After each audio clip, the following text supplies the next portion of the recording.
buka pintu, itu ada secuil kertas jatuh. Pak Heri, saya sudah 2 hari tidak makan. Saya kan yang jadi permasalahan nih, ini komunikasi antar dinasnya seperti apa sih gitu kan? Ya makanya. Secara organisasi emang sudah beberapa kali terjadwalkan, tetapi sampai saat ini belum lah. Nah, maksud saya gini. Mudah-mudahan dengan podcast ini dilihat oleh Pak benar. Wali dan secepatnya mungkin bahwa setiap Karang Taruna RW wajib mendata para pemuda yang hari ini menggunakan motor berknalpot brom.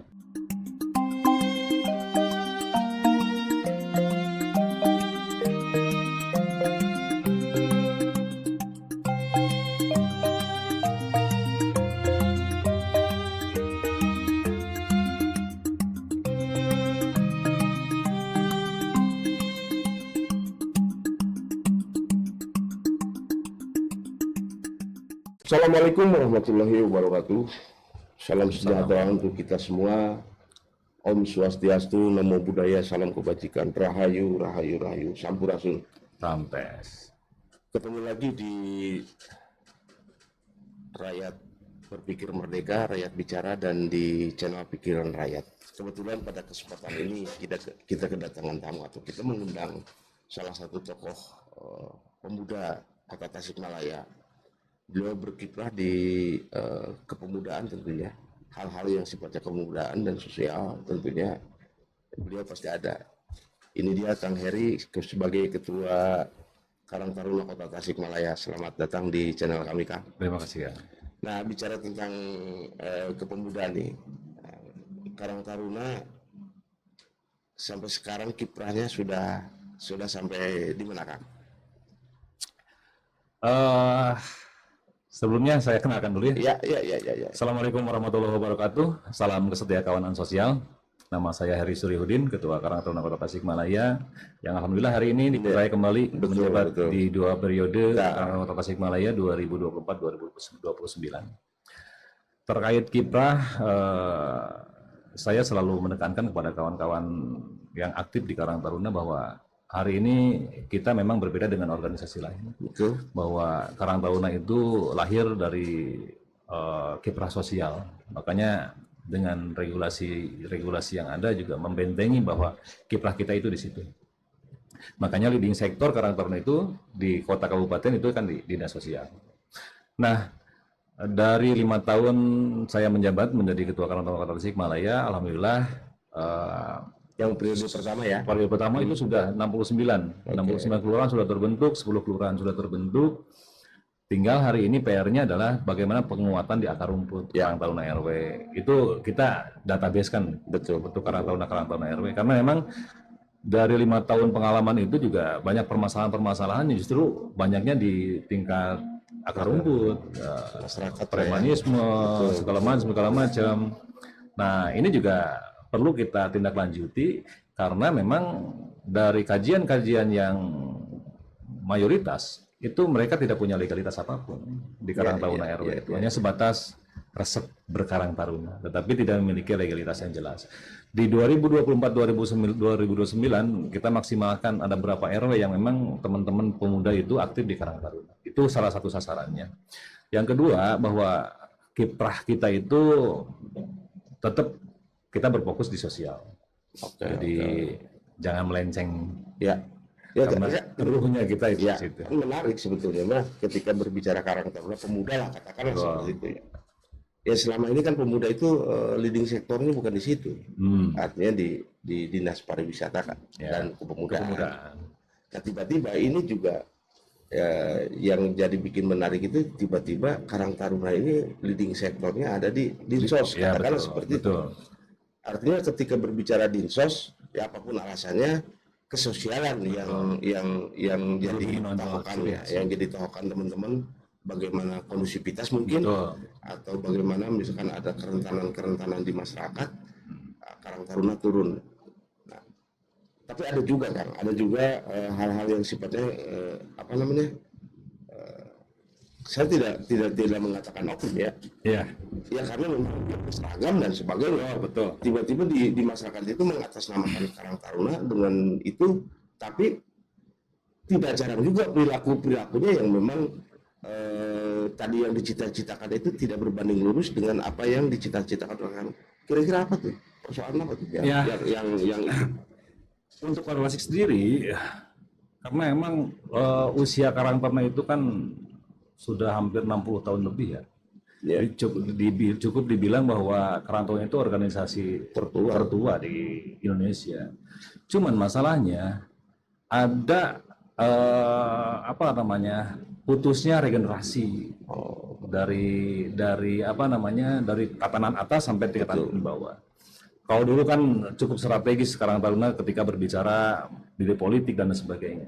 Tapi hari ini dengan regulasi yang baru bahwa memaksa bahwa Karang Taruna itu tidak bermain di ranah-ranah itu. Kita betul-betul murni di relawan-relawan sosial. Kenapa bisa terjadi seperti itu? Mungkin itu kan menjadi pertanyaannya. Karena memang regulasi-regulasi yang hari ini ada itu relatif baru dengan adanya Permendagri nomor 18 terkait dengan LKD. Kemudian ada Permensos nomor 25 tahun 2019 menggantikan Permensos 77 2010. Dan yang paling hari ini yang paling bersejarah itu kita itu memiliki regulasi sendiri terkait dengan anggaran dasar dan anggaran rumah tangga. Kalau dulu itu kan Permensos 77 2010 itu mengatur tentang pedoman dasar Karang Taruna. Artinya bahwa Karang Taruna itu betul-betul diatur oleh pemerintah. Ya. Tapi hari ini dengan pemikiran bahwa Permensos nomor 25 tahun 2019 itu mengatur tentang Karang Taruna saja. Oke. Artinya bahwa pengurus nasional di sini memiliki kewajiban untuk membuat regulasi terkait dengan anggaran dasar dan anggaran rumah tangga. Nah, regulasi-regulasi inilah yang mungkin belum sampai kepada kawan-kawan yang hari ini sudah berseragam, tetapi tidak adalah gitu. Ya, saya juga mengakui itu. Karena memang penguatan SDM itu cukup hari ini di 5 tahun ke belakang kita lah dianggap berhasil dengan 69 kelurahan dan juga 10 kecamatan. Hari ini kita akan fokuskan satu, penguatan di akar rumput di tingkat RW. Yang kedua, bagaimana kita banyak melaksanakan kegiatan-kegiatan pembinaan supaya regulasi-regulasi ini masuk. Nah ini juga menarik juga kan, menarik kayak tadi dibilang bahwa Karang Taruna itu nyaris tidak berpolitik lah. Betul. Artinya tidak ada irisan. Tapi kan tidak jarang teman-teman yang mau masuk ke wilayah politik, itu artinya gini, kayak organisasi-organisasi ini sebagai pijakan awal ketika mau masuk. Ada yang misalkan dari KNPI, dari Karang Taruna, dari ini untuk masuk, toh pada akhirnya ujung-ujungnya itu politik juga gitu. Jadi gimana nih? Kalau secara ini sah-sah saja gitu. Itu juga mungkin ini juga berpengaruh terhadap leader. Paham nggak? Oke, Pak. Jadi seorang pemimpin itu kita juga punya hak untuk menentukan arah. Betul. Tetapi pada prinsipnya karena kita punya regulasi yang jelas bahwa di dalam regulasi Permendagri 1818 itu mutlak bahwa berkarang taruna itu tidak berpolitik. Nah itu salah satu aturan itu kan termasuk juga RT, RW, LPM itu kan diatur di dalam Permendagri nomor 1818. Nah, ketika kita punya hak-hak politik itu sebetulnya tidak dilarang. Betul. Secara individu silakan. Tetapi secara organisasi inilah yang harus kita sesuaikan dengan apa yang teman-teman Karang Taruna hari ini aktif di Karang Taruna tidak membatasi untuk di ruang politik, silakan saja. Tetapi ketika berorganisasi maka lepaskan politik, baju politiknya lepaskan. Kita murni sosial karena sosial itu kan bukan hanya sebatas, tapi walaupun seperti itu kan juga kita penting untuk membutuhkan kebijakan-kebijakan politik tersebut. Betul saja. Saya sepakat ketika setiap warga negara itu berhak untuk berpolitik segala macam. Tapi ada kalanya misalkan si organisasi ini dijadikan benteng. Artinya dijadikan bahwa cara-cara untuk berpolitik yang pada akhirnya niatan organisasi atau konsep organisasi atau ADRT organisasi yang memang tujuannya misal gitu ya, tujuannya untuk sosial tiba-tiba melenceng ya. yang pada akhirnya itu akan berpengaruh terhadap jaringan yang memang dibikin. Ya. Nah itu kan boleh-boleh saja, tapi kalau tadi saya menangkap dari yang digarisbawahi oleh Kang Heri, agaknya ini kurang bagus gitu kalau seperti itu. Betul. Tetapi kebijakan politik juga itu kan beresiko juga. Dalam artian ya ketika salah milih bubuk oge.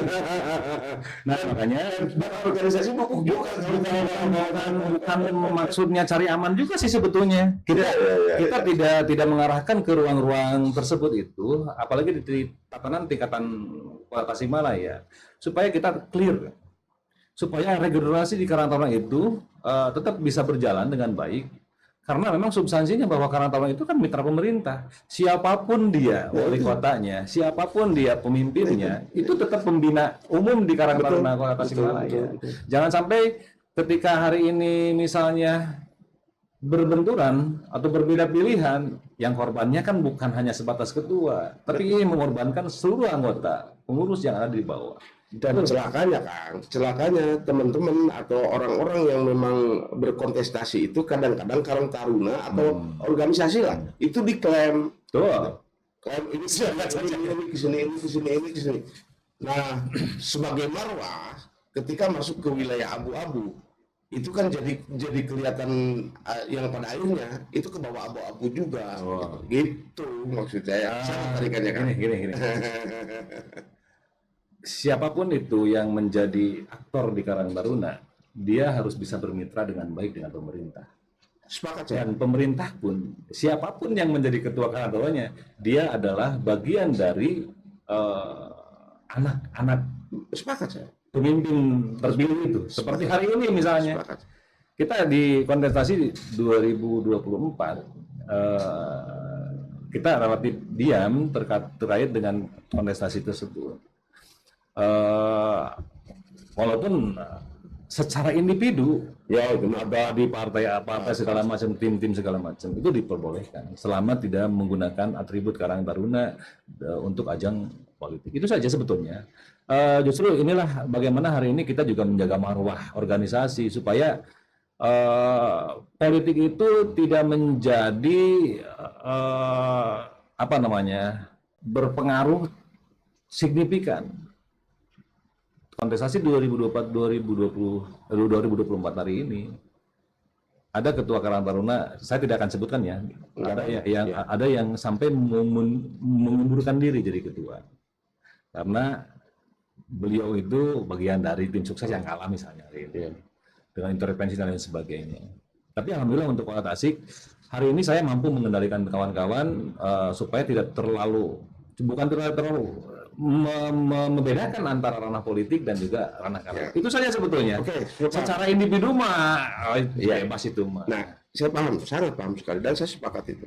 Nah, maksud saya gini, artinya Karang Taruna, katakanlah Karang Taruna pusat, kalau boleh dibilang kota itu pusat. Ada juga kan Karang Taruna yang ada di desa, ada di kelurahan, di kecamatan dan sebagainya. Ke sini dengan membawa Karang Taruna. Nah, beban moralnya ketika masuk wilayah apa ada sanksi atau apa? Nah, saya contohkan kalau di pilkada mungkin terlalu dinamis dalam artian saya tidak melihat bahwa kemarin di 2024 di pilkada itu ada deklarasi secara khusus Karang Taruna Kecamatan Anu mendukung Anu. Nah itu nggak ada kalau saya lihat. Tapi secara profesional organisasi ada beberapa kader kita yang kemarin di pemilihan legislatif misalnya di Medan. Ketika teman-teman sebagai ketua Karang Taruna kelurahan dan ingin berkontestasi di politik, maka diwajibkan untuk mundur dari jabatannya. Itu salah satu bentuk menjalankan regulasi organisasi dengan baik. Itu sebetulnya tidak membatasi Karang Taruna tidak berpolitik. Kalau mau masuk jadi kontestan, silahkan buka dulu bajunya. Jadi ada beberapa ketua Karang Taruna yang memang waktu di Pileg 2024 mereka mengundurkan diri secara tertulis dan mereka maju di Pileg. 2024. Yang jadi bahaya itu jadi tim sukses. Betul. Terus tidak memundurkan diri. Wah, bahaya itu. Itu masalahnya. Sanksi Dan apa loh, Kang? diatur juga kan di dalam Oke, regulasi. oke, Kalau mekanisme seperti itu juga diatur dalam Ada, ya? regulasi. Betul, ada. Maksud saya kenapa ngomong seperti ini supaya saya juga sangat cinta terhadap Karang Taruna karena memang sebagai apa namanya pilar lah, katakanlah pilar sosial. pilar sosial yang ada di wilayah-wilayah tertentu, misalkan di kelurahan dan sebagainya. Karena memang selama ini kiprah pemuda di masyarakat dimanapun itu menjadi sangat penting. Kayak misalkan tiba-tiba kemarin saya juga dengar tuh bahwa Karang Taruna itu membuat satgas, kalau kita satgas geng motor gitu. Kalau geng motor kita sebetulnya Apa tuh? ada beberapa isu ya yang hari ini kita Apa tuh? fokus di 2020-2009. Yang pertama terkait dengan isu geng motor karena memang mereka adalah bagian dari kepemudaan. Iyalah. Di dalam Permensos 25 tahun 2011 bahwa diatur bahwa 13 sampai 45 tahun itu adalah warga Karang Taruna. Ya. Hari ini miris kan ketika muncul geng motor dan lain sebagainya. Usia-usia SMP, SMA yang hari ini terlibat langsung. Ya kalau Taruna harus tanggung jawab dong. Betul. Nanti ada konsep yang Oke. yang hari ini kita sebetulnya sudah memberikan konsep kepada Pak Piman sebagai wali kota dan juga Kapolres dan Dandim terkait konsep-konsep kita. Yang hari ini memang belum di follow up nih. Oke. Konsep-konsep itu. Yang kedua terkait dengan sampah. Ya. Di 2025 hari ini kita insya Allah akan membuat satgas bukan penanggulangannya sifatnya peduli sampah lah. Ya. Kita bentuk satu kecamatan itu sekitar 100 orang. Berarti kalau 10 kecamatan sudah 1.000 orang. Kita akan bentuk satgasnya dan nanti kita akan berbuat langsung di lapangan terkait dengan penanggulangan tempat sampah liar ini. TPS liar. Sehingga yang 100 orang ini nanti bisa berkolaborasi dengan wilayah setempat, dengan Karang Taruna setempat, dengan Pak Lurah, dengan Pak Camat. Keren.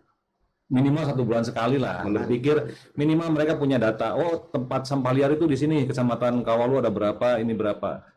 Minimal sebulan sekali ada kegiatan itu. Ya, saya sepakat. Yang ketiga, Kang Tatang, yang paling krusial yang memang hari ini jarang juga ini dipikirkan terkait dengan HIV/AIDS. Hari ini miris lah kalau kita melihat data di Dinas Kesehatan terkait dengan berapa tuh? Ada berapa tuh kira-kira? Kalau hari ini nggak sampai 1.000-an sih. Kalau tapi kan cukup miris. Oh iya. Kalau dibiarkan ini mungkin akan menjadi bom waktu nanti ke depan. Betul. Nah, kita di Dinas Kesehatan kita juga berkolaborasi dengan Dinas Kesehatan, kita membentuk namanya P2PM terkait dengan penanggulangan penyakit menular. Salah satunya HIV/AIDS. Nah, itu kita sudah lakukan di 26 kelurahan kalau nggak salah. 26 kelurahan. Hari ini sisanya di 43 kelurahan lagi. Dan itu akan masif dengan puskesmas, dengan dokter puskesmas, dan juga dinas kesehatan. Dan pesertanya semua Karang Taruna. Supaya mereka juga menjadi terbuka pengetahuannya terkait bahayanya, pencegahannya, dan apa yang harus kita berbuat hari ini. Ya karena pemuda itu rentan dengan persoalan itu. Ya. Saya menggarisbawahi ini menarik nih yang tadi yang 3 poin ini, yang poin kedua tuh sampah. Poin kedua sampah, saya sepakat. Karena persoalan sampah itu bukan persoalan pemerintah saja ternyata. Artinya persoalan sampah itu harus dari hulu ke hilir. Artinya dari keluarga sampai ke pemerintah, persoalan sampah itu tidak akan habis-habisnya. Betul. Nah kalau misalkan teman-teman di Karang Taruna bisa konsren, kalau menurut saya kalau tadi kan 10 orang dari satu kecamatan ya? 100 orang. 100 orang dari kecamatan. Ya bila perlu misalkan ditanam di kelurahan-kelurahan atau di RT-RT. Iya, nanti juga ada konsep nanti ada konsep ke depan jejaring ya, dengan fasilitas-fasilitas yang bisa mereka berbuat dengan fasilitas tersebut. Kita juga pikirkan itu. Iya ini karena memang sampah itu luar biasa sih sebetulnya. Dan selain dari ke masyarakat tentang bukan pembinaan itu, tentang bahaya sampah, tentang pembinaan terhadap menyikapi terhadap sampah. Salah satunya teman-teman dari Karang Taruna sepertinya itu harus andil di sini. Ya, kalau berbicara andil ya, hari ini tidak kurang kok. Banyak teman-teman yang hari ini fokus di bank sampah, apalagi Ciberem yang hari ini Ya, hari ini saya tugaskan untuk menjadi narasumber nih di salah satu kelurahan di wilayah Kecamatan Cipedes. Karena mereka itu salah satu penggiat bank sampah di Ciberem. Coba tukar ilmunya ke wilayah Cipedes. Dan hari ini jadi narasumber di salah satu kelurahan di Kecamatan Cipedes. Yang kedua, terkait dengan sampah ini juga Karang Taruna Tawang salah satunya. Mereka itu hari ini punya mesin pemusnah sampah kan. ya. Tapi memang nominalnya cukup lumayan lah. Satu mesin itu kisaran harga 11 sampai 12 jutaan. Mandiri dia. Dengan bahan bakar oli itu bisa satu kali pembakaran itu sekitar 30 kilo. 30 kilo. Itu sudah disosialisasikan lah itu. Walaupun tidak terlihat eksis, tetapi kita tetap berbuat gitu maksudnya. Tapi kalau misalkan itu tiap RT kan lumayan kan? Ya. Kalau ada pemusnah itu kan berapa RT di Kota Tasik nih? harus kalau memang seperti itu ya selesai sebetulnya. Selesai kalau seperti itu. Apalagi hari ini kalau misalnya setiap Karang Taruna ada di setiap wilayah RW. Bikinlah kan? Ya itulah makanya. Ternyata memang setelah saya alami menjadi sebagai ketua 69 kelurahan, 10 kecamatan, kita membentuk itu cukup luar biasa. Jadi tidak semudah membalikan tangan gitu maksudnya. Apalagi hari ini targetnya itu bagaimana setiap Karang Taruna kelurahan itu membentuk unit-unit di setiap RW-nya. Itu akan berpengaruh nantinya terhadap apa yang tiga masalah yang tadi kita sampaikan. Apalagi terkait dengan geng motor. Ya. Terus geng motor bentuknya satgasnya itu bentuknya seperti apa? Itu lebih kepada kajian atau memang di lapangan? Oke. Syuting misalkan? Enggak. Kalau hari ini kan kemarin di pelantikan KNPI sudah mendeklarasikan membentuk satgas geng motor misalnya. Kita juga jangan ikut-ikutan latah lah. Tetapi bagaimana hari ini kita membuat konsep yang memang lebih mendasar karena kita punya akar rumput di tiap RW. Iya. Salah satu konsep yang saya tawarkan kepada Kapolres waktu itu dan juga Pak Piman sebagai wali kota Tasikmalaya. Satu di antaranya konsep kita. Dengan kajian-kajian korban-korban dari geng motor tersebut, salah satunya adalah knalpot brom. Nah, saya memberikan masukan terhadap Kapolres dan juga wali kota Tasikmalaya. Yuk kita berkolaborasi. Hampir semuanya kita ikut dalam penanggulangan ini karena tidak mungkin Karang Taruna sendiri gitu. Ya. Di lain kita membuat kebijakan hari ini Karang Taruna di setiap RW harus terbentuk. Disitulah kita masuk bahwa setiap Karang Taruna RW wajib mendata para pemuda yang hari ini menggunakan motor berknalpot brom. Nanti setelah data itu kita sampaikan ke Kapolres. Pak ini Pak, Bapak kan punya Babin Kabintibmas, dengan TNI punya Babinsa. Ada kan edukasi, baik mau door to door sifatnya. Karena kalau misalnya hari ini antar pemuda satu RW digenggerkan kurang, wah ini juga banyak hal yang terjadi. Atau kita misalnya membuat satgas geng motor geng-gengan di pegatan ya itu bukan kapasitas kita juga karena itu kapasitas APH. Nah, upaya preventif yang kita tawarkan adalah kita hari ini bertanggung jawab untuk mendata pengguna knalpot bro. Berikan edukasi. Di situ ada Babinmas, ada Babinsa, ada ketua RT-nya, kedua RW-nya, ada ketua Karang Tarunanya. Edukasi dengan keluarganya, dengan ayah ibunya di situ, supaya lebih bagaimana ketika ada APH datang ke rumahnya, oh ternyata si Ujang teh berenang knalpotnya bro. Harapannya ke depan diganti kan.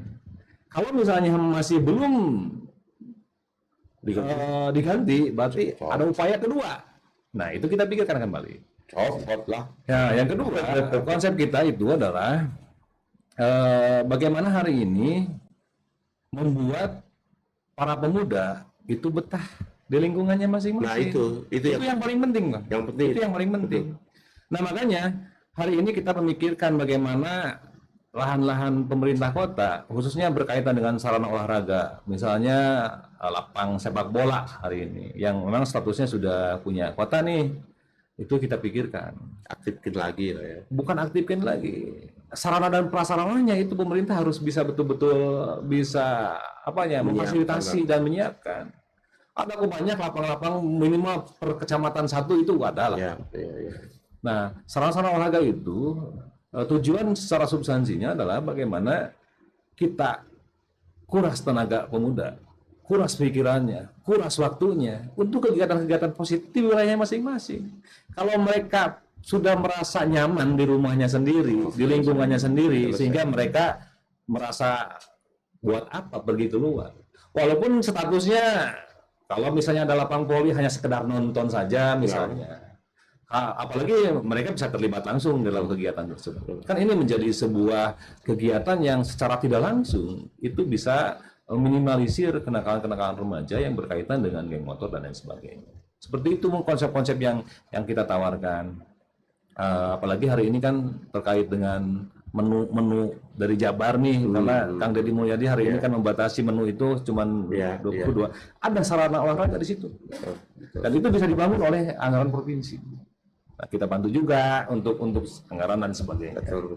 Itu tinggal bagaimana pemerintah Kota Tasikmalaya bisa mengusulkan secara regulasi untuk kegiatan-kegiatan atau infrastruktur keolahragaan yang ada di setiap wilayah. Nah, itu kan konsep nih, itu konsep menarik. Konsep tinggal konsep kalau memang tidak ada. Ada satu lagi konsepnya. Kita akan buat program Karang Taruna Goes to School atau Karang Taruna Goes to Campus. Salah satunya ya selain sosialisasi terkait dengan kekarang tarunan, itu juga memuat terkait dengan kenakalan remaja dan lain sebagainya. Karena memang banyak hari ini lahir dari jadi sekolah pelaku geng motor misalnya, yang ketangkap segala macam sekolah di mana. Itu kan sudah menjadi sebuah bukan rahasia lagi. Wah, itu karena itu salah satu sasaran kita juga masuk di dalam ranah-ranah pendidikan. Oke. Ini kan konsep-konsep yang menarik dari teman-teman Karang Taruna itu Cuma hari ini belum ditindaklanjuti. Nah itu makanya artinya konsep tinggal konsep, kalau memang tidak ada tidak ditindaklanjuti atau tidak ditangkap lah konsep itu, ya Tasik seperti sekarang ini ya. Ya artinya bagaimana caranya upaya supaya minimal pembijak siapapun itu yang tentu saja yang ada leading sektornya dengan kekarang tarunaan, ya jangan sampai lepas gitu. Maksudnya konsep-konsep yang sudah bagus ini nantinya kalau memang tidak gayung bersambut ini kan sia-sia. Susah kalau tidak ini. Karena kan kenapa saya ngomong seperti itu? Nah, sampai sejauh mana maksudnya sekarang mulai agak melebar dikit. Sampai sejauh mana konsep-konsp yang dikemukakan oleh ketua perihal respon dari manapun lah katakan. Wabil khusus respon dari memang pembijak. Ya. Sudah sampai sejauh mana? Memang sedikit agak sulit ya kalau saya katakan hari ini, karena emang wali kota mungkin ada prioritas-prioritas yang hari ini harus diselesaikan. Betul sih, kalau kita juga sangat memaklumi itu, apalagi hari ini kan banyaknya kadis-kadis yang kosong dan lain sebagainya, itu jadi PR prioritas lah intinya. Betul. Tetapi secara substansi saya sudah menyampaikan, walaupun memang secara organisasi memang sudah beberapa kali terjadwalkan, tetapi sampai saat ini belum lah. Nah, maksud saya gini, mudah-mudahan dengan podcast ini dilihat oleh Pak Wali dan secepatnya mungkin mudah-mudahan, dan karena kita juga karena sayang terhadap Kota Tasik. Kenapa saya bikin ini pun saya juga ingin menangkap fenomena-fenomena yang ada di Kota Tasik. Salah satunya itu. Kalau menurut saya itu krusial karena memang ini bersentuhan sekali dengan akar rumput, perilaku ini. jangan dulu berbicara besar, katakanlah seperti itu, kalau memang persoalan ini belum selesai. Ya. Dan ternyata persoalan yang tadi dikemukakan, konsep yang luar biasa tadi, kalau memang itu tidak ditindaklanjuti atau tidak direspon, minimal direspon, saya pikir pembangunan Kota Tasik seutuhnya itu tidak akan terjadi. Ya. Sepakat itu. Kalaupun misalkan tiba-tiba ada prioritas dan sebagainya, kan perpanjangan tangan ada. Betul. Perpanjangan tangannya misalkan ke camatnya, misalkan untuk di wilayah ini ke dinasnya yang terkait, masa sih gitu. Inilah podcast ini dibuka itu kan saya itu ingin mencari orang-orang yang memang brilian untuk kemajuan Kota Tasikmalaya khususnya. Nah ini sayang kalau memang tidak ditangkap, ini sayang. Harusnya gimana nih teman-teman? Demo misalkan? Kalau berbicara bagus kalau demo itu segala macam, karena kita organisasi plat merah dan juga ya, kita kan SK-nya dari Pak Wali Kota. betul. Harusnya kan saya berharap bahwa Karang Taruna itu jadikan sebagai anak. Jadi saya itu mungkin Karang Taruna itu sebagai ayah lah. Sebagai ayah yang baik bagaimana, sebagai anak yang baik bagaimana. Kan itu intinya. Karena permasalahan kepemudaan khususnya yang kita naungi di Karang Taruna itu sampai kan tingkat RW. Saya percaya itu. Betul, itu. Saya percaya itu. Jadi dengan kebijakan-kebijakan yang memang tadi tidak selaras, miskomunikasi, miskoordinasi, sehingga akhirnya konsep-konsep yang kita buat dengan teman-teman pengurus Karang Taruna Tasikmalaya kan itu sudah dituangkan di dalam hasil raker kemarin kita di Yogyakarta terkait dengan program-program kerja nih. Itu salah satunya aja. Betul. Yang kita sebutkan di sini salah satunya aja. Dan mudah-mudahan dengan podcast ini Pak Wali menonton ya, dan sesegera mungkin kita juga bukan pengen formal amat sih sebetulnya. Betul. Dengan kapasitas Pak Wali sebagai anak muda itu kan lebih banyak lebih kita nongkrong ngopi lah seperti apa. Betul. Itu kan kita jangan protokoler lah. Jangan usah. Kita malah jangan sampai begini. Di teman-teman Karang Taruna itu merasa kepedean bahwa Karang Taruna sebagai anak pengen disebut anaknya wali kota. Tiba-tiba wali kota menganggap anak Karang. Nah ini kan bahaya gitu. Enggak sih, secara komunikasi aman lah sebetulnya. Kita itu aman. Cuman mungkin hari ini kita masih berhusnudzon ya terkait itu karena memang saya juga sama. Tapi sehusnudzon apapun karena memang ini krusial Kang. Tadi urusannya dengan permasalahan yang sangat sebetulnya sangat elementer. Permasalahan ini masih ada orang yang memikirkan itu, dan ternyata dampak ini akan membuat landscape Tasikmalaya bagus, dan tidaknya itu dengan ini gitu, dengan sebetulnya geng motor selesai, misalkan sampah selesai, maka akan terbentuklah Tasikmalaya yang dicita-citakan sebagai mutiara dari Priangan Timur. Apalagi kan kalau memang seperti ini juga minimal ada desakan ini urgen Pak. Masih sabar kita nunggu karena memang kalau ketemu sih sebetulnya sering dengan Pak Wali sering. Iya. Cuman secara khusus kita ngobrol bareng, ngopi bareng, ya itu mungkin yang belum, karena di season kita acara dan lain sebagainya ketemu sering sih. Cuman komunikasinya hanya sentral saya sebagai ketua dan tidak melibatkan para pengurus yang hari ini mungkin gagasannya lebih dari saya gitu mungkin. Nah, ketika kita ngopi bareng kan gagasan itu bisa muncul. Dan juga terkait dengan masalah-masalah sosial yang lain kan hari ini juga HIP. Ya kita fokus dulu itu. HIP/AIDS hari ini ke geng motor dan juga masalah sampah. Itu garapan prioritas kita untuk di tahun ini sebetulnya. Ya mudah-mudahan aja. Ya, 2025-2026 program-program ini kita bisa berkontribusi untuk Kota Tasikmalaya khususnya seperti itu. Ya Iya, saya juga mendoakan seperti itu. Kemarin kan juga ketika 100 hari juga ramai katanya, katanya nanti nunggu 6 bulan, Ya, karena 6 bulan itu karena 6 bulan itu ada hak prerogatif untuk ya, apa, ya. untuk apa. Ya kita nunggu itu. Tapi kalau lama-lama nunggu mah juga rada pusing juga, Kang. Buat Pak Wali nih, ini apa namanya? Mudah-mudahan nonton di sini. Ini anak muda yang memang cerdas, anak muda yang memang punya konsep yang luar biasa tentang apa persoalan yang selama ini dibicarakan, persoalan noise yang selama ini dibicarakan khusus di wilayah masyarakat, di wilayah anak muda ini punya konsep. Tolong Pak Wali, itu saja sih sebetulnya, Kang. Mudah-mudahan Pak Wali melihat, terus ini juga ditangkap, dan mudah-mudahan ada apa yang dicita-citakan oleh teman-teman Karang Taruna itu landing dengan luar biasa. Ada lagi, Kang? Itu kan hanya sebatas kegiatan-kegiatan yang memang prioritas ya. Walaupun secara gerakan sosial kita tetap berjalan, Kang. Kalau dulu kita kemitraan dengan Dinas Sosial Kota Tasikmalaya cukup luar biasa. Kita bisa peran andil di situ, dan anak jalanan, gepeng dan lain sebagainya, kita juga ikut dilibatkan di situ.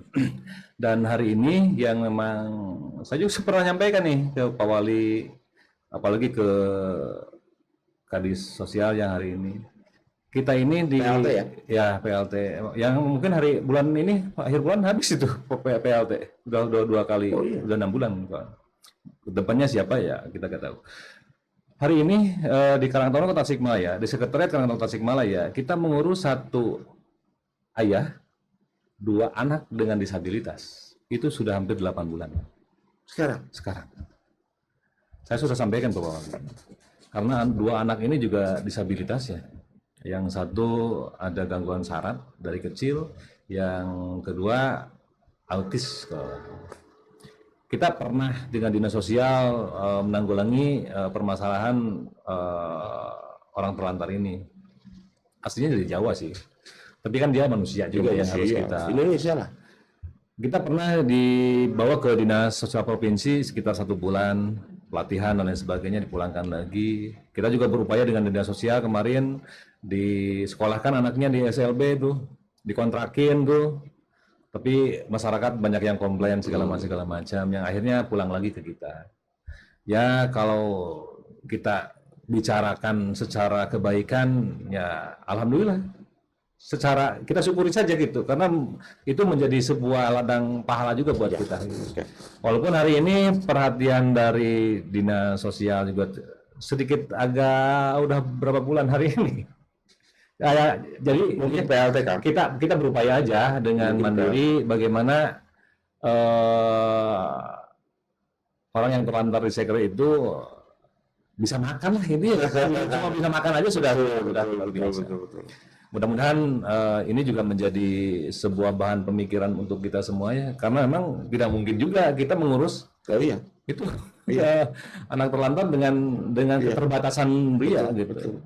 Kita juga sebetulnya sudah di Dinas Sosial sudah berkomunikasi dengan Dinas Kesehatan terkait ini, tapi tindak lanjutnya sampai hari ini belum ada. Nah itu saya kan yang jadi permasalahan nih, ini komunikasi antar dinasnya seperti apa sih gitu kan? Ya makanya salah satunya kenapa saya tadi ngomong ada nggak dari mana, dari pembijak katakan. Maksudnya pembijak itu siapapun lah di sini, artinya Pemkot dalam hal ini, entah dari mana. Ya sementara di dalam tubuh, katakanlah tubuh tadi yang dibicarakan birokrasi di dinas sendiri pun sekarang kan lagi deg-degan nih, Kang. Transisi. Iya, satu transisi, kedua PLT, apakah saya kepakai lagi apa tidak, apakah didefinitifkan atau tidak. Tapi segelisah apapun kan rakyat mah itu mah mutlak kan, tetap berjalan kehidupan. Iya, artinya bahwa kedaulatan mah tetap ada di tangan rakyat. Ya bagaimana caranya rakyat ya segelisah apapun di pemerintahan tetap konsentrasi itu rakyat itu paling utama, karena daulat mereka itu ada di situ. Nah kebetulan ada corong gitu, corong dari pemerintah katakanlah seperti itu, karena tadi akan juga mengatakan ya ketua mengatakan bahwa kami organisasi plat merah. Nah organisasi plat merah ini yang mapping sedemikian rupa, ketika melaporkan ya minimal ada respon lah kan gitu. Betul. Jangan sampai seperti sekarang ya tiba-tiba misalkan lebih bagusnya lagi misalkan pemerintah lokal bikin rumah singgah atau bikin apa untuk itu dan dibiayai. Memang salah satunya sudah kita sudah ajukan ya, sudah ada pengajuan karena kita sekretariat itu kan menduduki aset provinsi. Loka Bina Karya itu punya provinsi yang hari ini pengelolaannya di bawah Dinas Sosial Kota Tasikmalaya, dan terkadang memang salah satu bangunan yang memang diperuntukkan untuk rumah singgah juga itu sebetulnya. Tapi karena memang kita yang menempati di sana ya mau tidak mau kita juga ikut bertanggung jawab. Iya. Memang ada hal-hal yang memang berkaitan dengan orang terlantar dan lain sebagainya. Dan itu sudah rutin kita lakukan sebetulnya. Tapi kalau dana-dananya kan, dana misalkan ya mereka kan punya makan juga. Apakah ya, memang dana operasional yang punya kita nih? Dari mana? Kalau hari ini kita patungan lah. Kita patungan. Karena 4 hari sekali kita kirim beras dengan iuran dari para pengurus. Karena emang miris. Saya pernah beberapa hari tidak ke sekretariat. Digaji nggak? Hah? Digaji nggak? Nggak ada lah. Kan sosial kita. Kadang-kadang saya kan miris nih. Buka pintu, itu ada securi kertas jatuh. Pak Heri, saya sudah 2 hari tidak makan. Ini juga saya perlu sampaikan ini supaya ini menjadi sebuah apa ya? Sebuah tadi kepekaan sosial para pengambil kebijakan gitu maksudnya. Paham ya? Paham. Ini salah satu saja misalnya yang ruang lingkupnya ada di kita. Paham dan rada emosi saya. Mudah-mudahan kita juga dengan dinas sosial lagi memikirkan karena ada beberapa koordinasi yang dilakukan dengan Dinas Sosial Provinsi Jawa Barat hari ini terkait dengan keluarga Pak Roh Toha ini, karena Pak Roh Toha itu kan sudah usia lanjut juga, anaknya memang cukup luar biasa karena berkebutuhan khusus enggak gitu. Saya punya gagasan begini Kang, di kita kan banyak eselon 2, eselon 3, eselon 3 aja misalkan. Di samping yang lain, dan ini harus didukung kayaknya sama Karangtaruna. Eselon 2 sama eselon 3 minimal 1 orang aja anak angkat misalnya. Itu kan sebetulnya semenjak PJ Wali Kota Pak CK itu sudah sudah dicanangkan itu tapi penanggulangannya kemarin itu lebih di stunting gitu. Jadi satu kepala dinas, satu eselon itu bertanggung jawab terhadap satu stunting misalnya. Dan saya yakin nggak jalan. Kembali lagi kepada kembali lagi itu. Karena terkadang memang transisi dari kepemimpinan juga. Makanya karena memang walaupun misalnya itu programnya bagus, kenapa tidak dilanjutkan? Iya maksudnya gitu. Jangan sampai misalkan tiba-tiba program yang bagus mentang-mentang ini rival misalkan tiba-tiba jadi program yang sebetulnya tidak ada rival. Kalau PJ Wali Kota itu bukan rival. Misal. Ini salah satu contoh. Ya, salah satu contoh atau program PJ yang memang bagus, kenapa tidak dilanjutkan? Seperti itu, Bang. Setuju, saya sepakat itu. Ya, jangan sampai misalkan dia punya konsep segala macam sampai detik ini kan belum selesai. Ini yang sudah jelas-jelas bagus, melanjutkan betul dan tidak usah gengsi gitu. Itu paling pesan, itu mah pesan moral kita lah sebagai generasi muda yang memang kita peduli di Kota Tasik ya Kang. Ya tadi juga luar biasa teman-teman di Karangtaruna dengan konsep-konsep yang seperti itu. Asa tentu ingin lamun eta tidak belum waktunya aja. Salah saya sih sebetulnya. Saya yakin dan percaya kepada Wali Kota Tasikmalaya dengan keberadaan dan konsep-konsep yang kita bangun akan segera ditindaklanjuti. Amin. Tapi memang kita maklumi dengan kesibukan beliau mungkin hari ini keluar kota juga sering keluar kota dan sebagainya. Ada program-program prioritas yang mungkin hari ini harus ditugaskan mudah-mudahan Juli itu sudah mulai. Saya lihat kan transisi kepemimpinan hari ini dengan Pilkada 2024 ini sedikit dinamikanya cukup panjang nih. Betul. Bahkan bisa berkepanjangan ini. Nah itu yang saya takut. Saya tidak mengharapkan itu, tapi kita optimis Pak Wali bisa pegang kendali terkait dengan Kota Tasik dan mudah-mudahan ke depan lebih baik lagi. Ya asal jangan sibuk lari lah, lari terus. Asal jangan lari dari kenyataan aja. Iya, lari terus. Yang pada akhirnya lari dari kenyataan. Kayak gitu Pak Wali. Ya siap, nyantai aja Kang ini mah. Dan mudah-mudahan ini juga ya teman-teman di luar sana yang memang peduli terhadap kemanusiaan, terhadap nilai kemanusiaan itu bisa sinergi dengan teman-teman Karang Taruna di Kota Tasikmalaya. Ada lagi terakhir Kang, karena memang waktunya kita sudah. Ya, untuk closing statement mungkin ya. Ya. Kita di salah satu organisasi kepemudaan di Karang Taruna terkait dengan Pak Wali tentunya. Kita berpersepsi bahwa Pak Wali itu ada beberapa poin ya dari perspektif pemuda. Yang pertama terkait dengan kepemimpinan yang muda. Hari ini mungkin sejarah juga bahwa Kota Tasik dipimpin oleh pemuda intinya. Dengan harapan beliau menjadi sosok yang bisa dekat dengan kepemudaan. Ya, harusnya itu. Sepakat. Jadi kalau dengan pemuda mah kan Pak Wali orang ngopi lah gitu. Jadi lebih interaktif dalam memecahkan permasalahan dengan pemuda itu. Kan lebih pendekatan langsung lah ya, jangan protokoler lah ya. Yang kedua, gaya kepemimpinan yang partisipatif. Ya terbukti dengan hari ini mungkin Pak Wali bergaining dengan para pemuda dan organisasi kepemudaan dan lain sebagainya, itu juga menjadi partisipatif.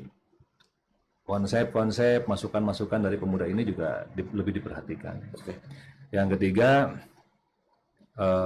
fokus isu pemuda hari ini, karena memang prinsipnya kita juga di Karang Taruna bagaimana kita menyiapkan untuk generasi yang akan datang. Prinsipnya harus seperti itu kan. Betul. Bukan berarti, karena saya menganggap bonus bahwa demografi lah itu salah satunya, ya. Bonus demografi. Karena konsepnya saya setelah tidak jadi ketua Karang Taruna Kota ke depan, dan ketika itu Karang Taruna lebih tidak produktif, maka saya gagal hari ini. Itu bentuk kegagalan saya. Tetapi kalau misalnya ke depan Karang Taruna lebih maju, itu adalah salah satu kesuksesannya. Artinya bahwa kita fokus bahwa kita hari ini fokus dalam rangka menyiapkan generasi-generasi ke depan lebih baik yang untuk menyongsong tadi bonus demografi dan juga Indonesia Emas 2045 ya. Jangan sampai jadi Indonesia Emas ya. Ya, seperti itu. Tapi hari ini ya antara optimis dan pesimis gitu maksudnya. Antara cemas dan emas. Yang tergantung kepada keberanian pimpinan. Yang keempat, inovasi yang hari ini lebih digital, lebih modern, lebih. Kemudian tentunya juga dengan Pak Piman menjadi Wali Kota Tasikmalaya, ini juga menjadi sebuah simbol perubahan. Mudah-mudahan. Kita berharap sampai hari ini, mudah-mudahan apa yang menjadi kebijakan-kebijakan Pak Piman, Wali Kota Tasikmalaya, itu betul-betul bisa mengangkat harkat dan martabatnya warga Kota Tasikmalaya. Itu mungkin yang bisa saya sampaikan. Terima kasih. Mudah-mudahan podcast ini bisa sampai ke para pemangku kebijakan. Saya jamin sampaikan. Bisa ditindaklanjuti dengan secepatnya. Baik. Tinggal harapan kalau memang tidak ada keberanian, maka harapan itu akan menjadi asap saja, akan menjadi sia-sia saja. Ketemu lagi di Pikirkan Rakyat episode selanjutnya. Assalamualaikum warahmatullahi wabarakatuh. Waalaikumsalam warahmatullahi wabarakatuh.